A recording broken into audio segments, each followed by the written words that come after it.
Bienvenue au Grasme. C'est le centre de l'histoire des épaves de Marseille et que nous allons partager ensemble.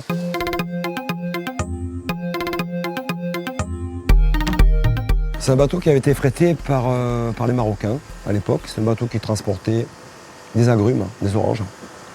Et il venait de Casablanca. C'est un bateau régulièrement qui faisait Casablanca-Marseille, bateau des années 60.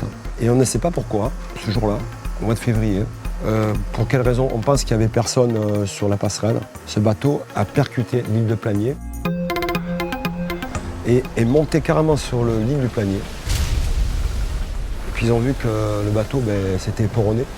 L'eau est rentrée, a inondé à ce moment-là les machines et le bateau a glissé et a coulé.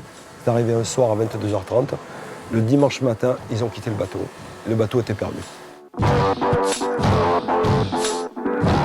C'est une épave qu'on fréquente régulièrement parce qu'elle a pour avantage d'être quasiment entière, d'être accessible au niveau 1 et au niveau 2.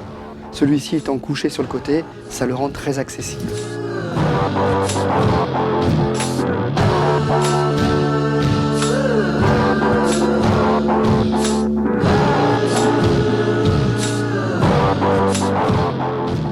Là, c'est intéressant parce que c'est un peu une aventure.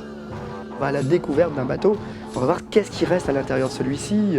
Et tout doucement, en s'avançant, on voit l'ouverture des cales. Et puis surtout, il faut aller la visiter avec quelqu'un qui connaît l'épave. Parce que c'est un peu un labyrinthe. Les cales sont restreintes, petites.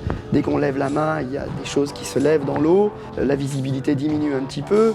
Ça peut être angoissant aussi parce qu'on a ce sentiment de rentrer à l'intérieur de quelque chose d'inconnu. C'est une belle épave.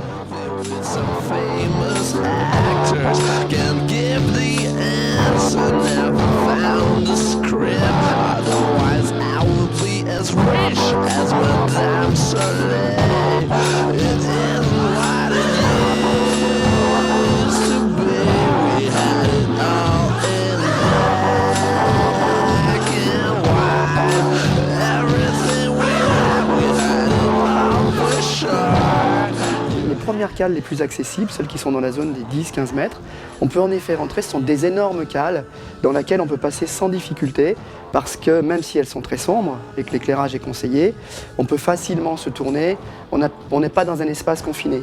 Donc pour les niveaux 1 qui découvrent la plongée sur épave, c'est un bon exercice. Ça leur permet d'avoir des sensations, d'être à l'intérieur d'un bateau sous l'eau. C'est une sensation assez extraordinaire.